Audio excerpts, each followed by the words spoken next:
This is Las Vegas Tonight with your host Dale Davidson on King 17 TV. Join Dale for fascinating discussions with government officials, private education alternatives, Las Vegas pastors, missionaries and musicians, celebrities and sports figures, community leaders, and much more.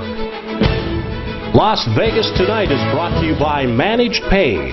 Managed Pay offers accurate payroll services so you can get back to business. Call today, 735-4819.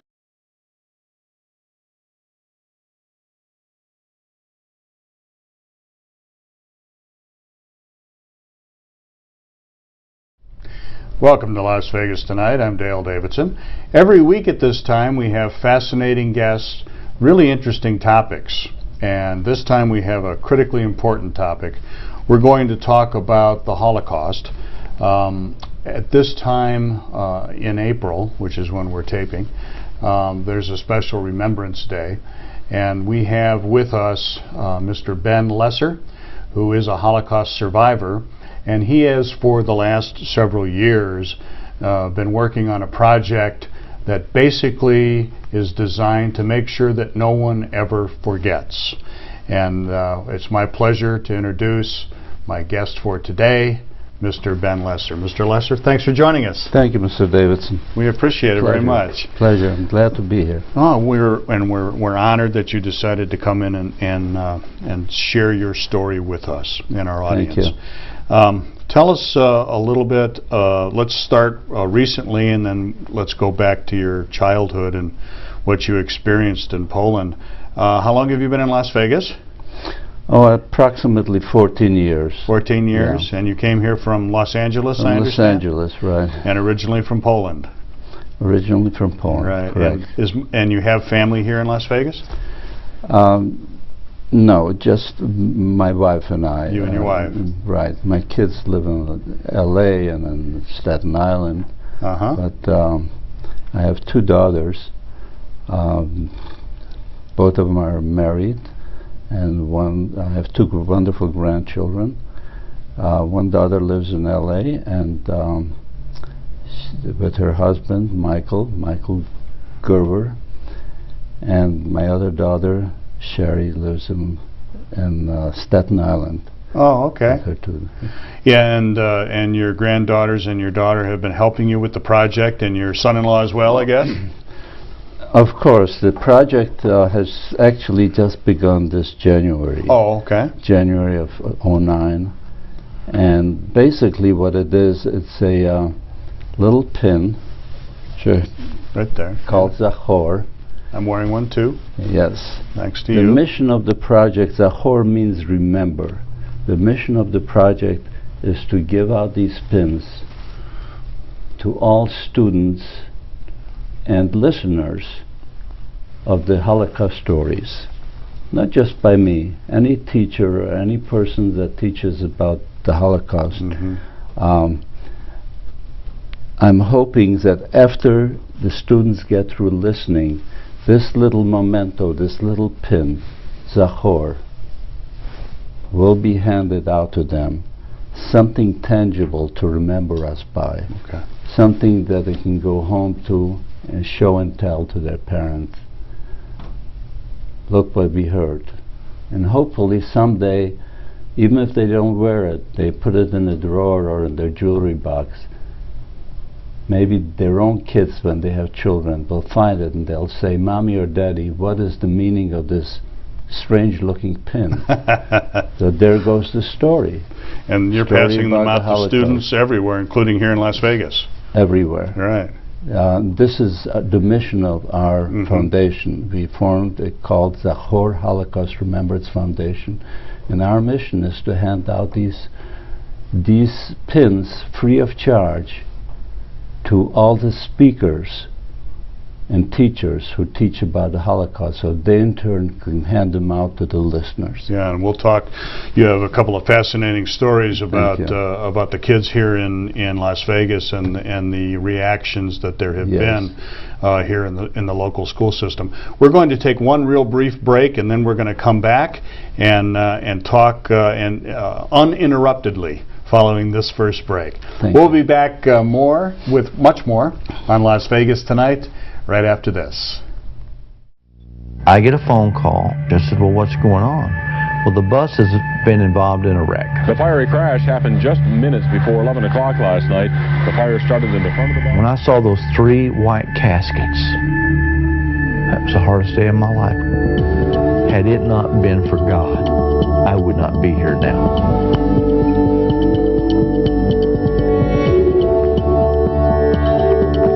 See the whole story online at nothingstoohardforgod.org. In business 25 years and Nevada's largest commercial photography studio, award-winning Opulence Studios will create stunning, high-impact photo images of your company that will build your business. Webster's defines opulence as elegant, luxurious, and elaborate workmanship. God has blessed Opulence Studios with magnificent workmanship, sterling integrity, highly creative marketing skills, a stellar reputation, and faithful stewardship to exceed all their clients' expectations and win hundreds of advertising awards for their clients. No wonder 90% of their clients are referrals. Opulence Studios, creating spectacular commercial photography of architecture, food, people, custom homes, products, and gaming.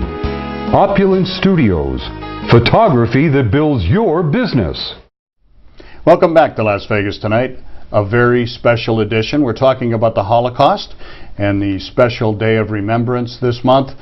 We have with us Mr. Ben Lesser, who is a Holocaust survivor, and he has a fascinating story, and he's doing some excellent work in trying to make sure that students in particular are very much aware of what happened 60 years ago, and he is obviously concerned about this, and he wants to make certain that that this is never forgotten.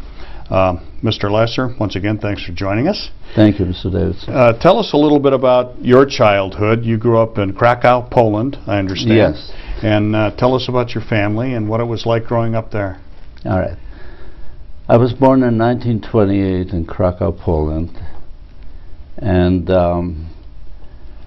I come from a family, a loving family of 7. My mother and father, I had 2 brothers and 2 sisters.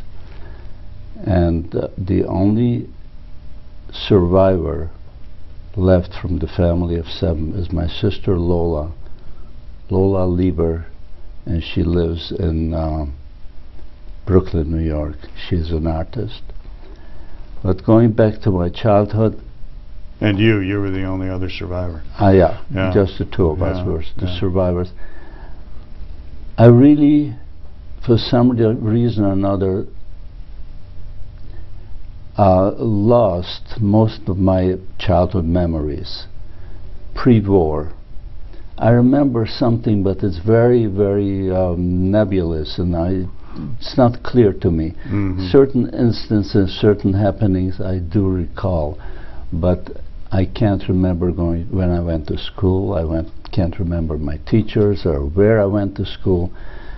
For some reason or another, that good part of my life pre-war is just lost, just like it disappeared.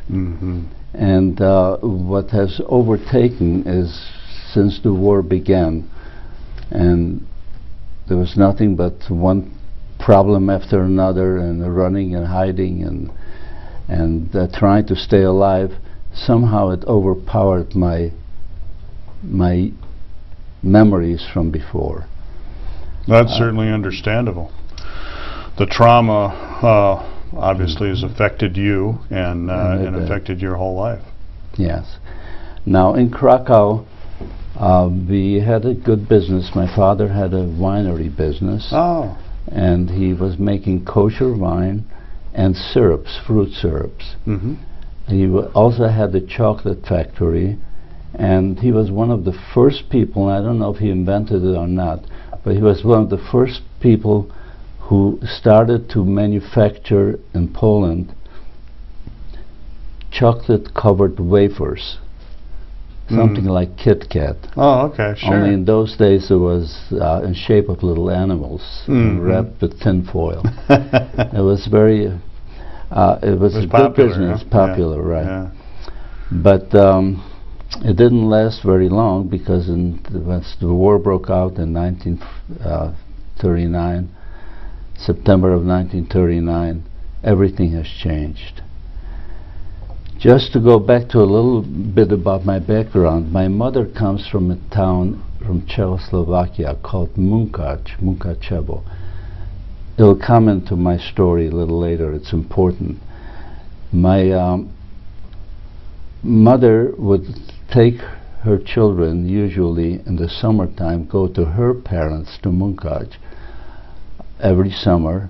In the winter we would come back to Krakow, where my father had the business running.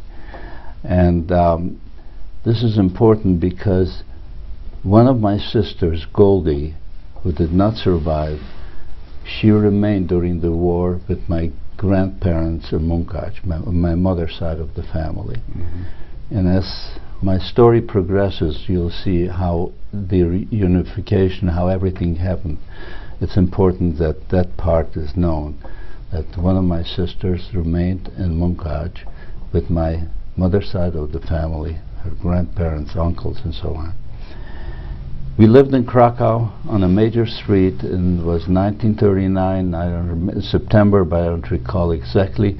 I was approximately 11 years of age, not quite 11, when early in the morning I heard a rumbling, and as I looked out the window, I saw tanks rolling down the street, half-tracks following the tanks, and the soldiers, every few steps, a soldier would jump out of the half-track, get on the sidewalk. This is how they occupied the city.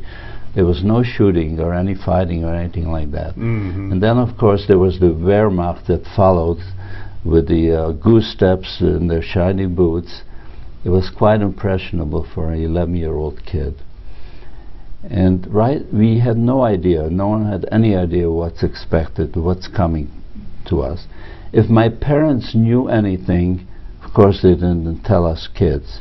It's possible because Kristallnacht happened the year before in Germany and in Austria. And that was the night when the Nazis broke all the windows. Exactly, Mr. Dave. They broke the windows of the stores, the shops, and they were burning the synagogues. And a lot of Jewish people randomly were just taken into concentration camps. So many of them ran away from Germany and they came to Poland. So my parents must have heard something, but no one expected what was coming, really. I mean, maybe there would have been some discrimination or whatever, but no one expected to the extent they were taking it, the Nazis. That was completely by surprise. So what happened is, after they occupied, about within 2 weeks' time, we found out, we got a taste of Nazi brutality. It was early in the morning, approximately at 5 a.m. A truck pulls up in front of the building, and they were knocking on the door. The super from the building came and unlocked the door. That's what they do in Europe. They lock the doors at the main gate at night, open in the morning. He came running, what's going on? So they wanted to know where the Jewish people lived. And he, of course, obliged, and he told them where we lived. And there was another family across from us, another Jewish family. And they came running in with sacks in their hand, pistol whipping all of us, and yelling, "Schnell, schnell, give us all your valuables, gold, silver, jewelry, fur, anything, and throw it into these sacks." And while they were doing this, they were beating us at the same time. This other family across the way, another Jewish young couple, They had two young girls, approximately my age, because after school I remember we would play in the yard. But that couple had an infant son who was born maybe 2 weeks earlier. And as these Nazis were screaming and yelling at them to throw all their valuables into the sack, the child got woken up. And all of a sudden we heard that screaming, terrible yelling and screaming. So myself and my sister too, we ran out to go to see what happened to them. And this is what we saw. A memory I'll never forget. This monster was holding the baby by its legs and swinging it with a smile on his face. And the mother and father and the daughters, they jumped on him, they're screaming. They pushed him all away, and with a swing, full force, he swung the baby's head into the doorpost, killing it instantly. Well, you can imagine what happened. The mother and father, we all jumped on top of him. And of course all of us were beaten down. And of course the mother was beaten so bad that she died within 2 weeks' time. So we had our first taste. And these atrocities did not stop, because we heard of shootings and killing, random killings on the street. Just anyone, they would grab Jewish people. They could tell if you're Jewish, because Jewish people usually wore a beard, because most of them were, you know, religious, Orthodox. They were Orthodox Jews. Yeah. Orthodox Jews. And they always wore their head covered. So they could tell, and they were always taking them and cutting their beards off, or cutting it at an angle just to have a little fun with it, or putting him to work cleaning the sidewalk with a brush or a toothbrush sometimes, just to do something to keep them humiliated. Right. So we had a pretty good taste at the beginning, but these ordinances started coming in real fast and furious. Rules, regulations. You couldn't. First of all, my father went to the business one day, and there were guards stationed in front of the business, and everything was confiscated, just taken away. He went to the chocolate factory the same way. Both places were just taken away immediately. And then Jewish people could no longer, they had to travel, they had to have special permits going on a train or out of town. We had to have armbands with the Star of David. Everyone had to register, and the registration, there was an ID for each person, and in it they had the great J in red for Jewish, Judah. So this started coming real fast and furious, these ordinances. And pretty soon there was an ordinance that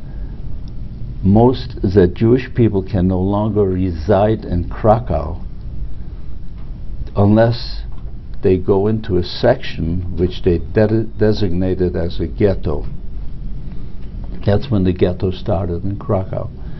But they gave us a choice in those days.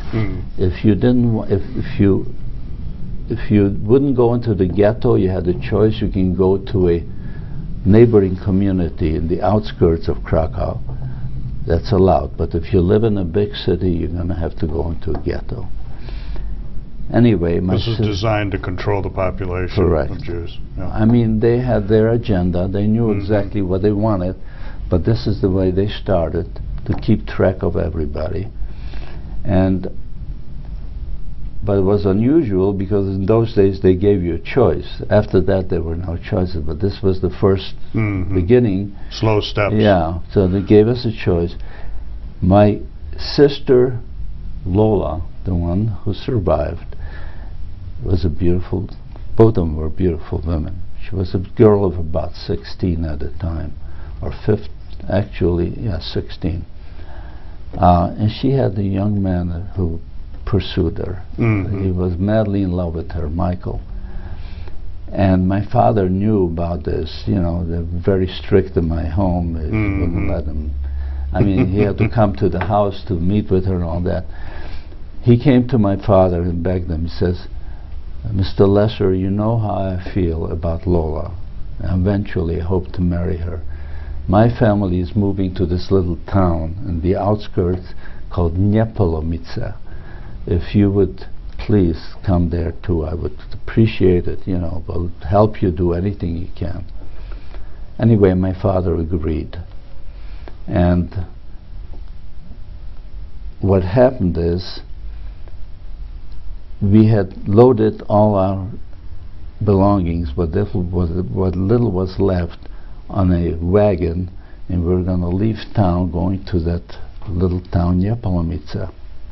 Excuse me. Somehow my father was able to save a few American dollars. I think my sister tells me close to $1,000. It was a small fortune in those days. So he took a religious book, one of the religious literature book, hollowed a few pages, put in the money and taped it in there, and put it in a sack with all the other books right into the wagon.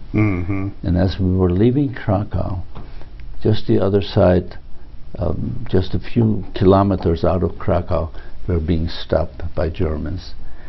And we see a pile full of books, like a mountain, Jewish books.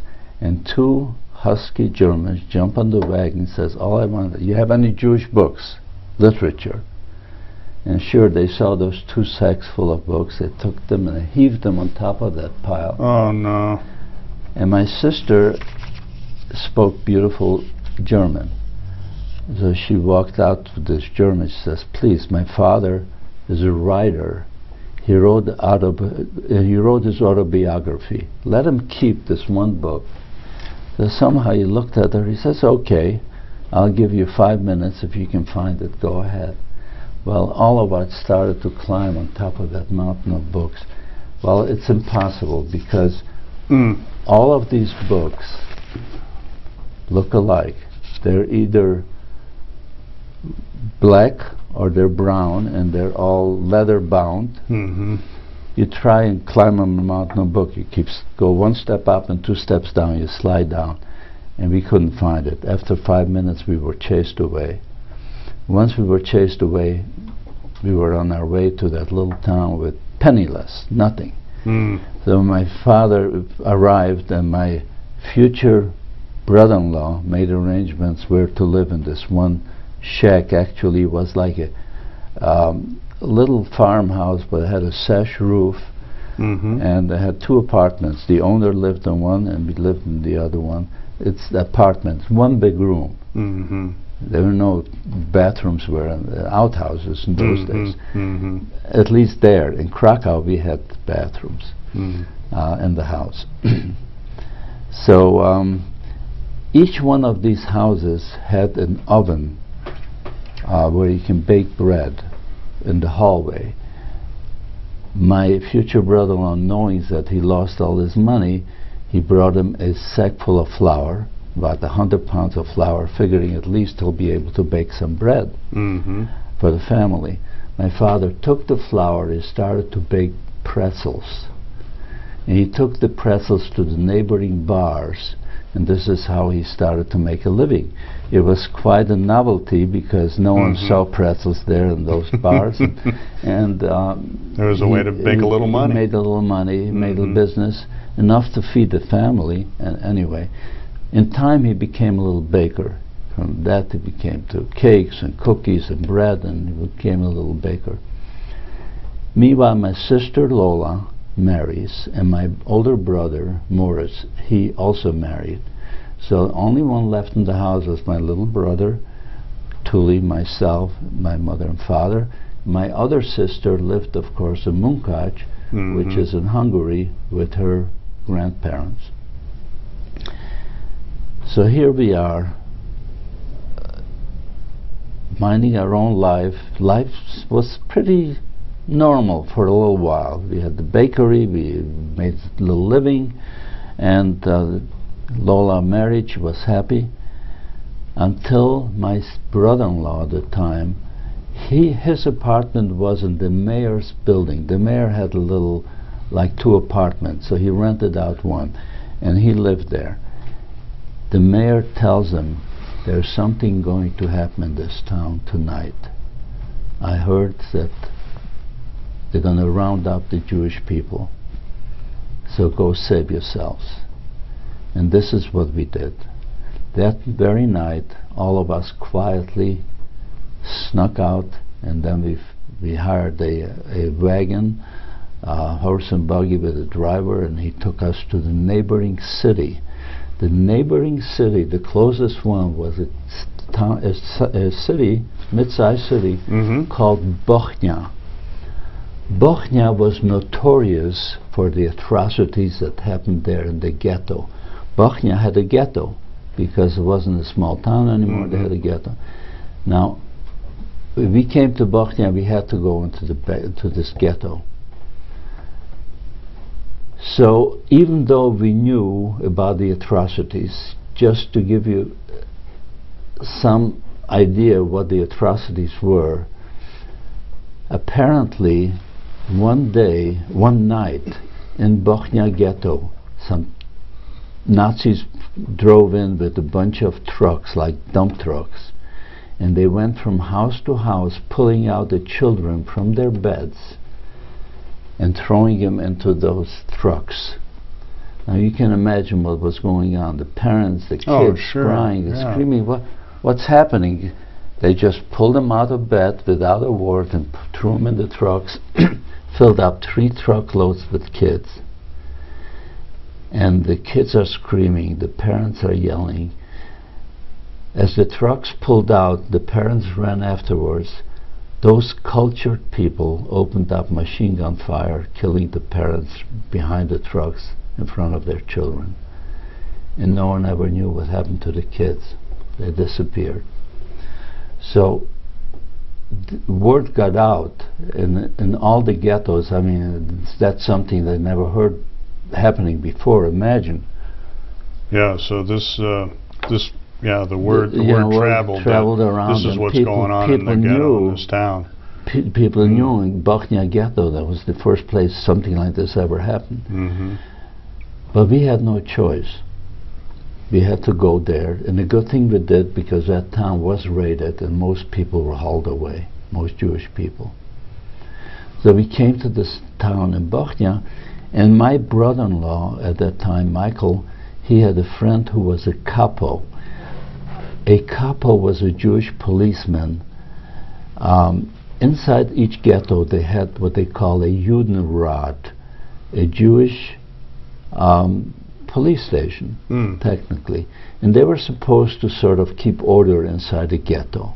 And they followed orders what the Germans were telling them to do. They needed 100 people to dig ditches outside the ghetto or go work in a factory. It was their job to round up these people. They were not policemen in the sense that they had arms or weapons or anything like that, but they were either appointed, or some of them may have volunteered, and they had an easier life. They had all the rations they wanted, all the food, they had nice housing.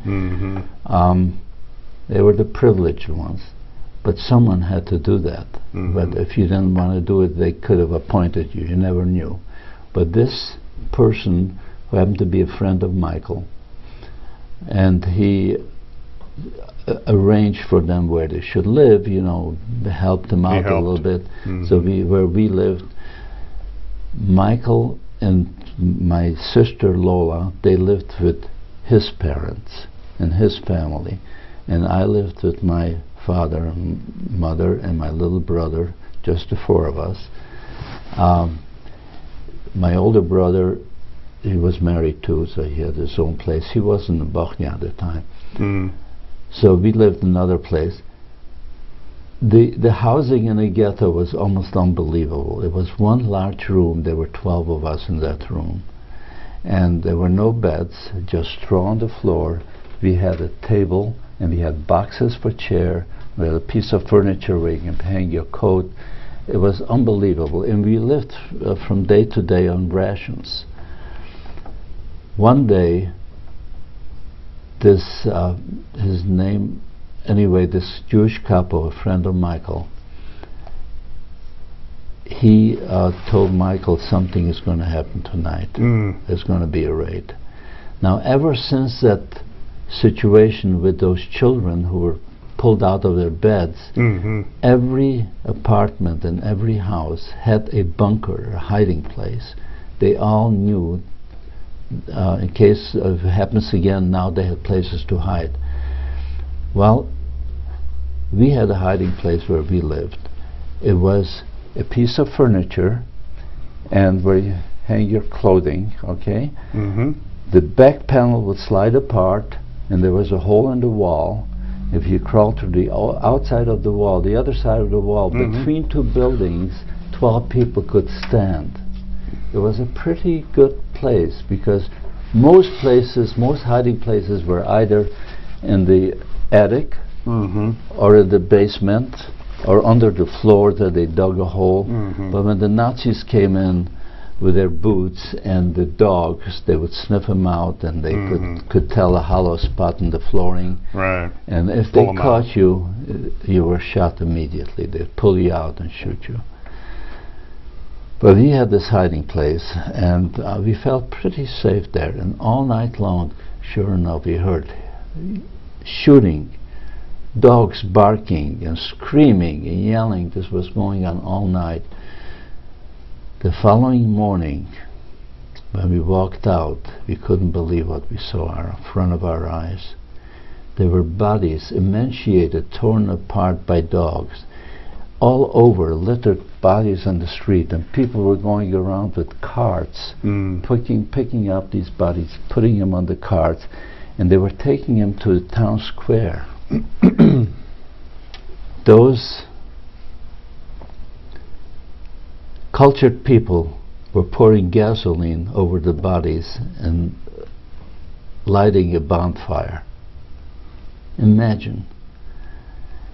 My sister Lola was hiding with her husband and his parents in another place, and this is her story, what she is telling now. I have a picture of this too, and it'll go on later. They had a different hiding place. Their hiding place was a doghouse.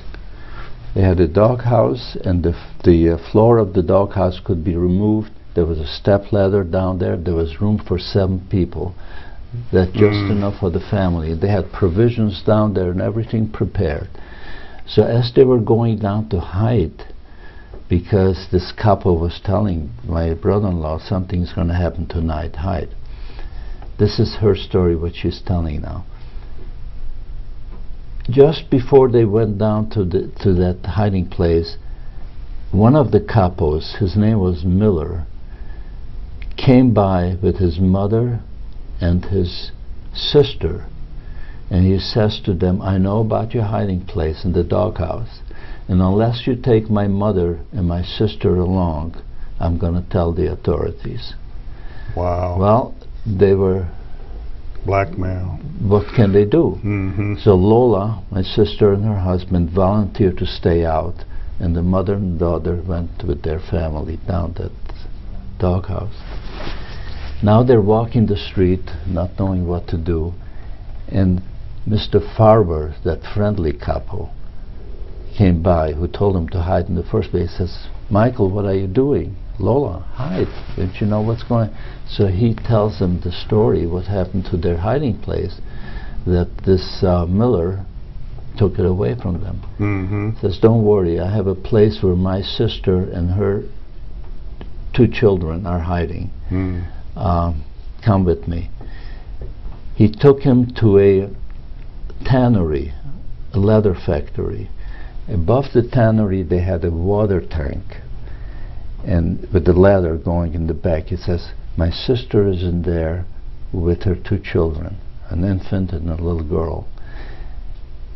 Go down there, and in the morning when it's all clear, you'll hear my signal. He told him what signal it will be. That knock, you'll know it's clear, you can come out. Anyway, he went there, and sure enough the sister was there. There was water up to their knees, and little rats were swimming around in the water and nibbling at them. He saw his sister holding the infant, and the little girl was water up to here. So my brother-in-law picked up the little girl, my sister picked up the infant, and of course she was sedated, so she shouldn't cry. And all night long they heard the same thing that we heard: shooting, yelling, dogs barking. Towards the morning they heard that signal, so they came out. It was winter time, there was snow on the ground. They came out, and the first thing they did, they wanted to go to see what happened to their parents, his parents, with the doghouse. Anyway, when they arrived at the spot, they found that all 7 people were shot dead. I have a picture that you took a picture of, showing the doghouse. And my sister Lola is an artist, and of course she, from memory, painted some of these pictures. So she survived because they had moved. Yeah. They had moved. Wow. The irony of it. And they were all killed. You can imagine, my sister started screaming. Of course, my brother-in-law, he calmed her down. He says, "They're still there, burning bodies. Calm down, they'll hear us." Anyway, the Jewish law is that the body has to be buried within 24 hours. So he went ahead and found a wheelbarrow, and he was able to take his family on the wheelbarrow and take him to a cemetery. He dug a grave for them. It wasn't easy. They found a shovel, and it was winter time. Everything was frozen. Yeah. It wasn't easy, but he did it. So she's telling the story while they were doing this. There's, by the way, one of the pictures showing while he was burying the people. This capo Miller came down, and he walks up to them. He says, "It wasn't my fault. I didn't." And obviously it wasn't, because his own mother and sister were killed there. Right. But he says somebody must have pointed it out to the Germans. But he says, "That graves that you dug, I want this for my mother and my sister. And you'll have to take your family somewhere else." Jeez, this guy was something. So that's what they did. They took their family, they went to another spot, and they dug a hole. While they were doing this, they heard a motor car pulling up the hill to the cemetery, and out came 2 SS men. And as they came into the gate of the cemetery, they yelled out, Herr Miller, Herr Miller." He says, "Jawohl, here I am." So they walked right up to him while he was still burying his mother and his sister. And they took out a revolver and they shot him. I guess that's what they did to, to people who were maybe saw too much. They didn't want to leave witnesses, and he was maybe a snitch. I don't know what the reason was, but they killed him right on the spot. And my sister is telling the story. The following day, now this is what happened to all of us, we all had to register. There were loudspeakers going around. Anyone survived had to register in the Judenrat, in the Jewish police station, because they had to know who remained. You couldn't get rations if you didn't register. You couldn't hide, so you had to register. So while we're standing in line to register to the police station, my sister Lola's first, and she comes up to this window. There was a Nazi, German SS man asking questions. Behind him there was an older head of Gestapo sitting there and watching the procedure. And just as Lola comes up, they ask her her age, and they ask her her name and where she lives, and then they asked her where she was born. She says she was born in Munkacs. Remember, Munkacs was Hungary. Right. So he says, "Where is Munkacs?" He says, "That's in Hungary now. It used to be Czechoslovakia, but now it's Hungary." Hungary. All of a sudden, the head of the Gestapo heard that. He says, he says to Mr. Farber, which was a Jewish policeman, the friendly one. The friend one. He says to him, "Halt everything. I want this woman in my office tomorrow morning at 10 a.m." Well, and everything stopped. When she was told that, and the whole family pulled out, we weren't going to register, we want to know. We were too worried, what's going to happen? Why would they pick on this good-looking woman? She was only about 17 at the time, to come to the office. Well, most people knew when they picked a certain person in the office what they had in mind. So you can imagine my parents, and Lola was crying all night. The whole town was up, practically, the whole ghetto. Most people who knew us and knew her were up there and with her all night.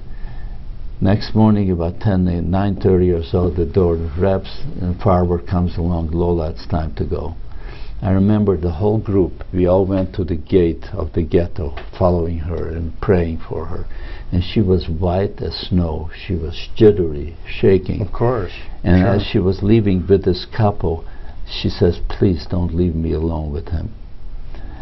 And everyone was standing in front of the gate and waiting until she returns. And she left. This was outside the ghetto, his headquarters. This is the story she's telling. They arrived at the headquarters. There were several rooms. In the last room where he was, he saw them come in. He stands up behind his desk and he pulls up a chair for Lola to sit down.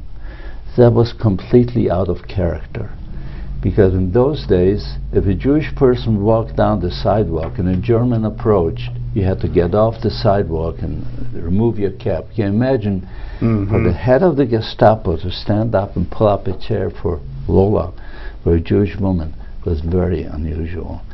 And he tells her to sit down, calm down. And she's shaking. She's shaking. She's scared stiff. He says, "Calm down." He says, "Were you really born in Munkac, in Hungary?" He says, "Yes." "Can you speak a little Hungarian?" She spoke Hungarian. And tell me a little about the Hungarian food, and goulash and all that. And finally he knew a little bit about Hungarian. He was very amazed, and then ultimately he says, "Calm down." And he takes her armband, he tears it off. He says, "You're one lucky woman." He says, "You are an Ausländerin. You are a foreign citizen. Hungary is a ally of ours. We have no quarrels with Hungary. They're a friend of ours. So we have no jurisdiction over you. You are a foreign citizen. In fact, you don't even have to wear this. You don't even have to be in a ghetto. You can live outside the ghetto." Well, no one ever heard of such a story before. Wow. This ever happened.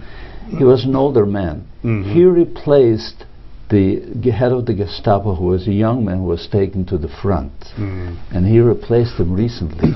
I guess he saw all of these atrocities, what was going on in that raid, and he needed something to make him feel better, or something positive, maybe to show others. Anyway, he felt sorry for her, because no one ever heard before about being a Hungarian citizen. You don't have to be in the ghetto. This was so new. So she started crying for happiness. Oh yeah, relief. So he says, so she says to him, I don't know how she even thought about it. What about my husband and my family? So where were they born? Of course, now everybody was born in Munkac. Sure. So the whole family. She's smart. Whole family. Really?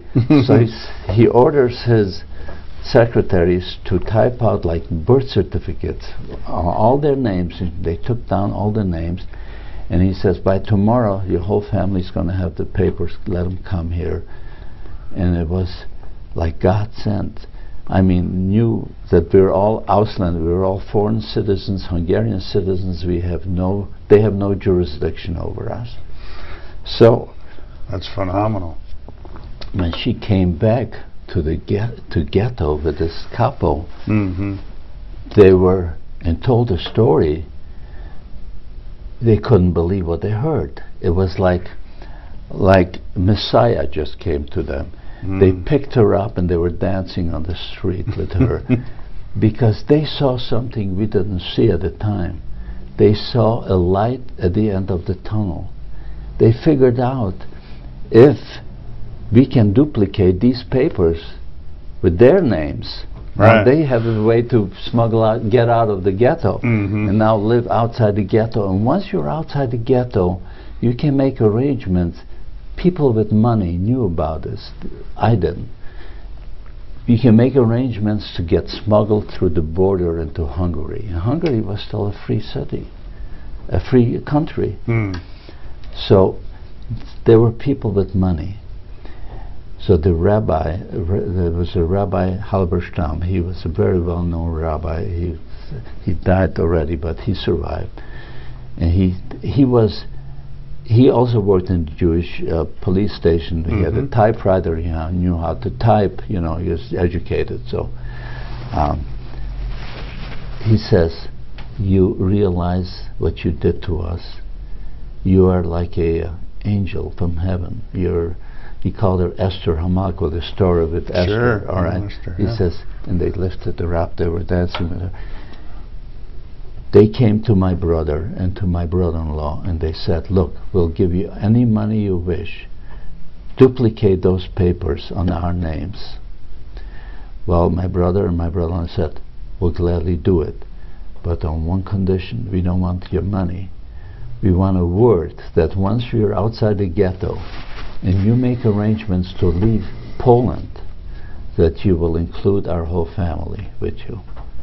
And the hands were shook, and this was going on for days and days. They were manufacturing these papers, and practically dozens of people were saved and survived the war because of what happened to Lola.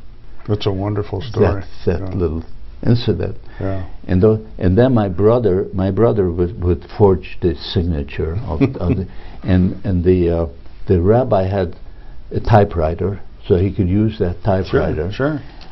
He knew of somebody who had a rubber ball. They made a rubber stamp out of this, and they improvised, and they were able to duplicate. They took the papers, they made them look like old, and it's a happy story. You know. Yeah. Mr. Lister, I'm going to have to take a brief break here, and then we'll be back with more of this fascinating story. Mr. Ben Lesser, a survivor of the Holocaust, and we're going to ask him some more questions, and he's going to give us some more of his wonderful life story. We'll be back with more on Las Vegas Tonight, right after this. Till he recognized your voice, he wouldn't even realize that you were there. It's hard to do anything when you can't see. It's something you cherish more than anything, and you don't realize it till it's gone. I once was lost, but now I'm found. Was blind, but now I see. I couldn't believe what I was seeing.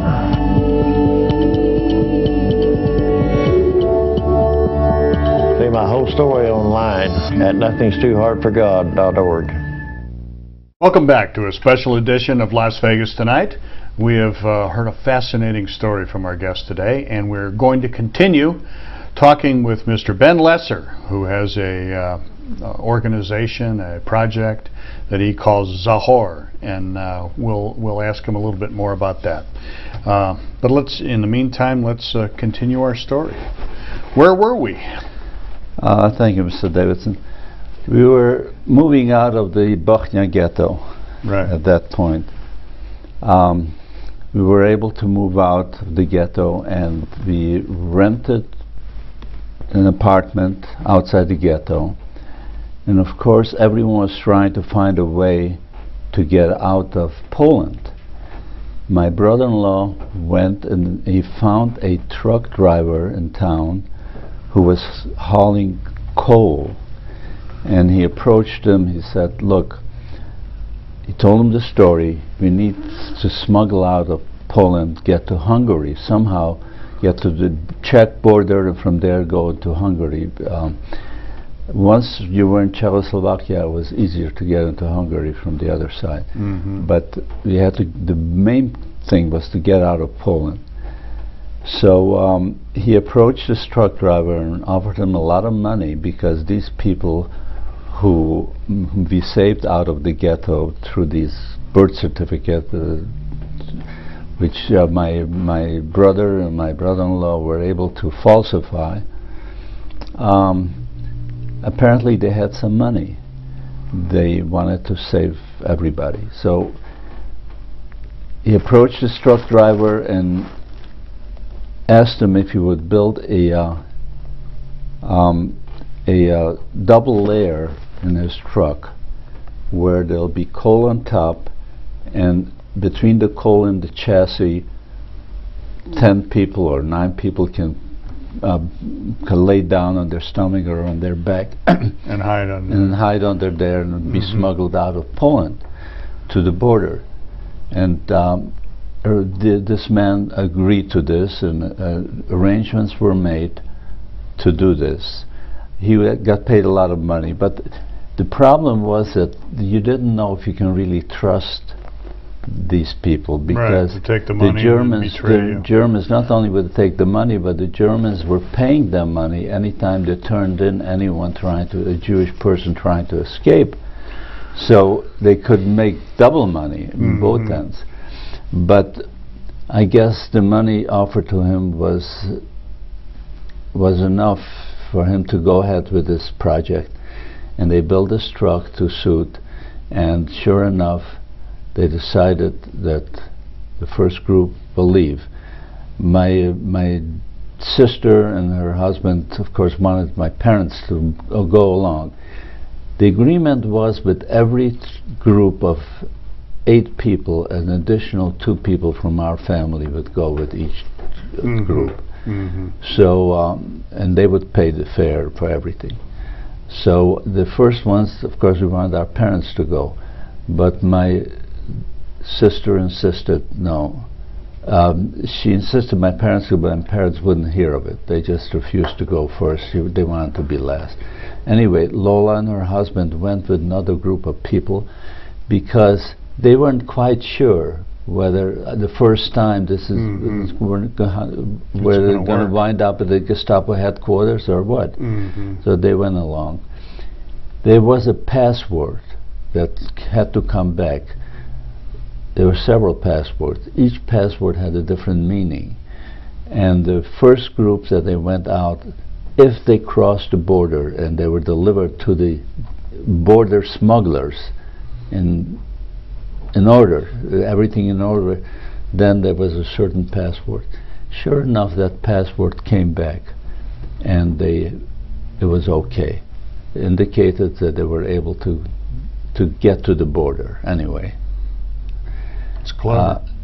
So the second group going was supposed to include myself and my little brother. My older brother, who was involved in forging the papers, he was caught. Someone told the authorities, informed them that he was involved in forging the signature.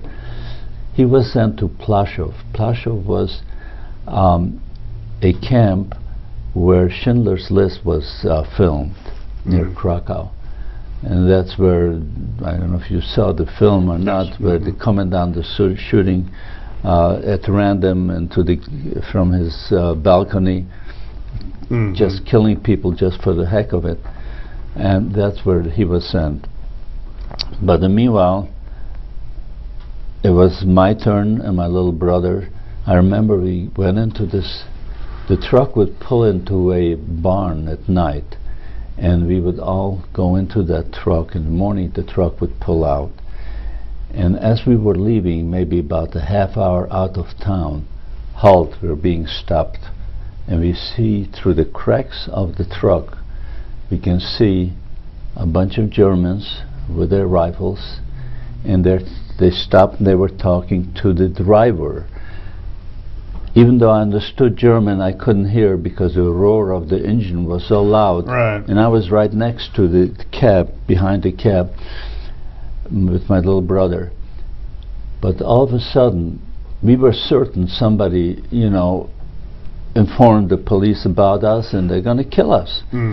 But after minute or so, the truck started to roll again. We felt relief until I looked through the crack and I noticed that on the step on the one side there's a soldier with a rifle, and the other step on the other side a soldier with a rifle.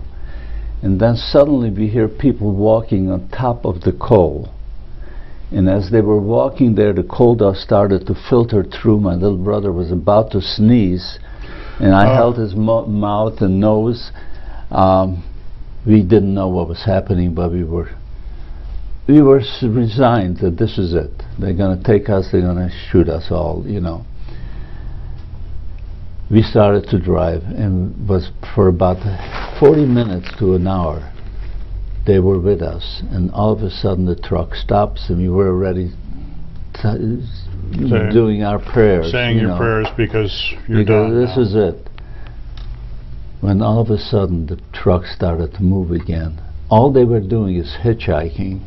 You can imagine the relief. Wow. That's all they were doing. It's like being reborn again. You can't imagine how we felt. Suddenly, anyway, it was nighttime already. We pulled up to the mountains and the forest, and they let us out in a place. They told us to walk this little way. There is a forest ranger there. They had a little cabin there and a tool shed. He'll wait for you. So we went up there, and sure enough, he was the smuggler, and he lived there with his wife in that forest cabin. And we were able to wash up and clean up, and they fed us. And I don't know how much was paid. This was done by the group who arranged it. We had to, as we looked out, we can see on top of the mountain there were guards walking up and down, and there were searchlights constantly going back and forth, and they had dogs with them, the guards. So we had to cross that. But apparently the smugglers knew when the guards change. During that period, when the guards go down the hill and they meet this fresh guards, and they made a little ceremony or whatever they do, takes them a few minutes. During that period of time we had a chance. And sure enough, we all shimmied our way up, and right through the barbed wire. We had to be careful because of the searchlights. Sure. But there was nobody there, and we were able to go on the other side. Now on the other side, we were warned in advance there'll be a big drop and a ravine. We were rolling down the hill quite a ways, and then finally we came to a stop. When I came to myself, I'm holding on to my little brother, and we came to ourselves. All of a sudden somebody taps me on my shoulder. It was my uncle, my mother's brother, from Munkacs, from Hungary. I guess they found out from Lola and her husband that we were due coming, and he was waiting there for us. Well, you can imagine the joy and the happiness. We got reunited with family. That's wonderful. That's remarkable. He took us from there to another uncle who lived in Bardejov in Czechoslovakia. We were there overnight. The following night they smuggled us to the through Hungarian border into Hungary. That was a simple matter, just knowing which way to go to avoid the guards. And once we were in Hungary, he took us on the train and took us to Munkacs, and I'm reunited with my sister Goldie and my grandparents, my uncles, my cousins, my whole family. There was, believe me, joy. It's like a new world, and I couldn't believe what I saw. Those people were going to movies, to theaters, they were all working, they were going to synagogues and praying, and it's like a different world. When I told them what's happening in Poland, well, they heard something, but they didn't believe it. This will never happen here in Hungary. I mean, never happen. Of course, that's what the German Jews used to say in Germany, and it would never happen, and the Polish to them either. But I couldn't believe what was happening there. Kids were going to school, and I enrolled in the school for a little while there anyway, to catch up a little, because my education stopped at age 11. That was, we couldn't go to school anymore. They were not allowed to go to school. No, it was the end of it. So from age 11, until now. This is 1943, but 4 years, 4 years later, I was able to go a little bit in school, and life was normal. But my parents were supposed to follow, and no one heard from them. They were supposed to follow the following day. In fact, we haven't heard from them. 1 month, 2 months got by. We were worried sick. Finally, somebody who was able to smuggle across the border knew them, and he told a story that when the truck pulled into that barn, and they all climbed into the truck between the chassis and the coal, one of the farmers noticed something going on, and he called the authorities. He called the Gestapo. In fact, the same Gestapo man who saved us because of Lola, they came down and they brought that friendly couple, Mr. Farber, with them, and other few people, and everyone was pulled out of the truck. We have a picture of that too. Pulled out of the truck, and everyone was shot, including the driver. All 11 people were shot. And it was Mr. Farber's, the capo's job to get his people to bury the bodies in that cemetery. He survived the war, and he was able to tell us exactly the spot where he buried them. And we have a monument that we erected after the war for all 11 people there. There's a monument. I think I have a picture of that too. But going back to my story, in Munkach, life was going on normal. And I stayed with an uncle and my little brother. We were together. My sister Goldie was with our grandparents. And he had the business, yardage business. And I told him, if something ever happens and the Germans come marching here, prepare yourself. You should try to take most of the assets that you own and convert them into something small that you can put in your pocket. Like jewelry or diamonds or something. Gold or whatever. Gold, whatever. Because anything stationary, the buildings, everything is going to be taken away if that ever happens. But one day he listened to us, and he came home bringing brand new pair of shoes for every member of the family, and he told us that in the heels of these shoes he had put in diamonds. Just in case of an emergency, you should know, each one should know, and hold on to these dearly, because they're diamonds in the heels. Just save yourselves if you need to. Well, we had these shoes, but sure enough, it didn't.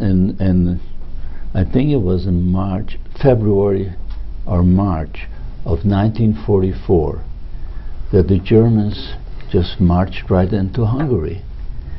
Now the question is, why? Hungary was an allied friendly nation to them. Why would Hitler siphon off thousands of soldiers from the front when he was already losing the war? He must have known by then he was losing the war. And siphon him off the front and put him to occupy a friendly country? There was only one reason for it. He was obsessed with killing as many Jews as possible. He was obsessed with it. That was more important to him than his own Germany, I guess, freeing his own Germany. Why else would he go into Hungary at the time when there was no war between them, there was no fighting, they were just coming in? So hatred, you feel that hatred had obviously polluted and taken over his mind and the others in the leadership.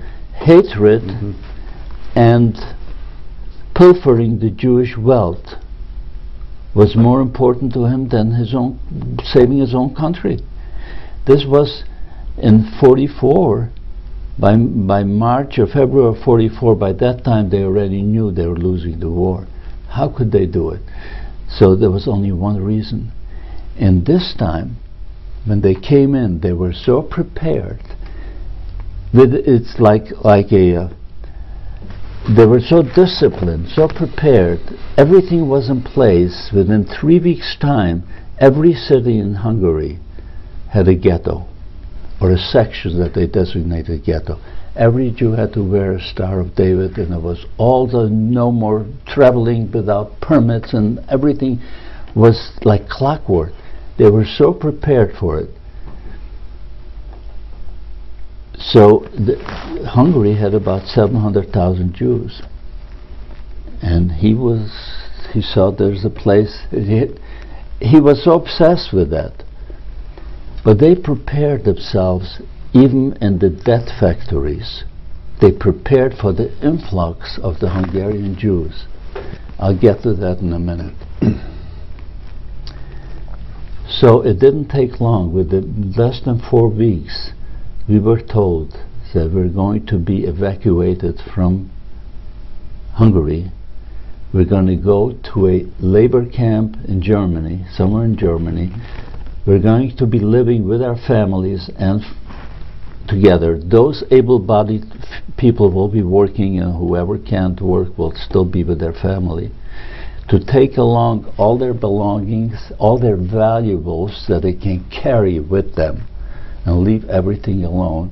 And they gave us a date, on which date we have to be outside the building that where we live and wait for the march to take us to be transported.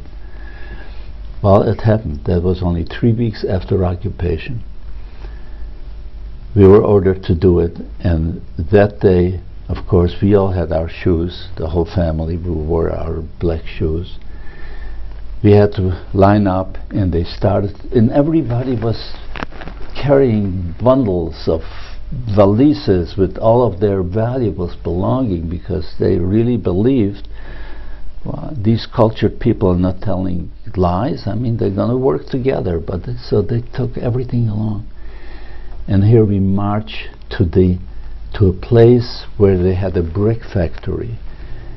And why a brick factory? In that factory they had a siding, and the cattle cars were lined up to pick us up and take us someplace. So they lined us up in front of each cattle cart, 80 to a car, and we were all waiting there. While we were waiting, I see 2 men with a what do you call that? Where you carry a body, where it... Oh, like I'm not sure either. All right, 2 men were carrying this woman on a stretcher. Oh, stretcher, on a okay. Stretcher. Okay. And they're walking, and they came right up to us, where I'm with my uncle, my little brother, and they bring my sister Goldie on that stretcher. They set her down right in front of me. Her face was all bloody, black and blue. I says, "Goldie, what happened to you?" She says, "I tried to escape." And she was already at the train station, and one of the gendarmes, the Hungarian gendarme who knew her, because she was a sweetheart of that town. Everyone knew Goldie. She was a beautiful woman. He pointed her out to the Germans, and they brought her back here, beat her up, and anyway, she went there, of course, without the Star of David. You know, she tried to escape. Right. Within a few minutes, they open up the doors and they tell everyone to go in. Now, 80 people to one cattle car would be okay if you didn't have all these bundles that they brought along. Right. But it was so tight, it was almost impossible. Once you were in there, if you wanted to sit or sit down, someone else had to stand up. It was just one on top of each other. And the doors closed, and the train started to move. We didn't know how long we were going to go. You can't imagine the conditions in that train. It was 3 nights, actually over almost 2 days and 3 nights. that we traveled in that train, because the first one was a night. And the conditions are unbelievable. There was no sanitation, no sanitaries. They had 2 buckets of water when we first went in there. Those buckets, after the water was gone, we used for our sanitary facility. Now you can imagine 80 people with 2 buckets. Some women were pregnant, and there were babies there. Older people. People were screaming and dying and crying, and the stench, the smell, you can't imagine. People were throwing up. We put up with this for 3 days, and finally we arrived to a place, the sign says Oświęcim. Oświęcim was Polish for Auschwitz. I didn't know what an Auschwitz was. I never heard of it. If my parents did, I don't know. I didn't know. And people see, the train stopped in Auschwitz, and about an hour, half hour later, it started to move again, and it went about 1 kilometer or 2 more to Birkenau. Birkenau is a part of Auschwitz, but that's where all of the killing was being done in Birkenau. Some was done in Auschwitz too. They had a gas chamber there also in the crematorium, but the bulk of it was done in Birkenau. Suddenly the gates opened, the doors opened up, and the minute they opened, they started to beat us with clubs and yell. It was nighttime. Yell at us, raus, raus, schnell, schnell, fast, get out. Leave all your belongings. Don't touch anything. Leave all your belongings. Women and children to the right and men to the left. And they're beating us at the same time. Well, we came out of there, and some people believe that those are they see barracks, you know, this is where we're going to live. It's a labor camp. But what happened is, once we're lined up, it's nighttime, we see these huge chimneys, and there's smoke, not smoke, but flame shooting above the chimneys, like 5 to 10 feet above that. And smoke is flying like an eruption of a volcano. The whole ground was white with ashes. With the ash. Ashes that was flying all over the place. And we are progressing. I'm holding on to, just as we came down, I'm holding on to my sister, my little brother, and we were just torn apart because they said, women and children to the right. This is the last we have seen each other. The last to see each other. And you went on the men's side because you were a teenager. I was actually not quite a man, and wasn't quite a child, but I was at the age probably about 15 or close to it. Yeah, 15. So I went with the man. My uncle, my cousin, I told him, we were going, we don't know, but you see in front of the line, I see like a doctor with a white frock man there, and he's going like this with a finger, right, left, right, left, right, left, and people just listen to it. Flick of the finger, see how he decided who should die and who shall live. He was, that happened to be Dr. Mengele. Oh, Joseph Mengele. Joseph Mengele, he was the angel of death. I didn't know that at the time, I found out later. And as I come closer, I see he is asking somebody, and I spoke German too, so he's asking this person a question, can you run 5 kilometers or would you rather go by truck? And this seemingly young man, he says he's got knee problems. He would rather go by truck. Poor soul, not realizing it meant certain death. No one else knew that. Yeah, he had no idea. Tricking people to find out what their health is. But because this man looked young, I don't know what he, anyway, he sent them. But I knew that if I didn't know about a death camp. I knew that if it's a work camp, they want you to work, so they want you to be strong. If you have problems, I didn't want to know about this.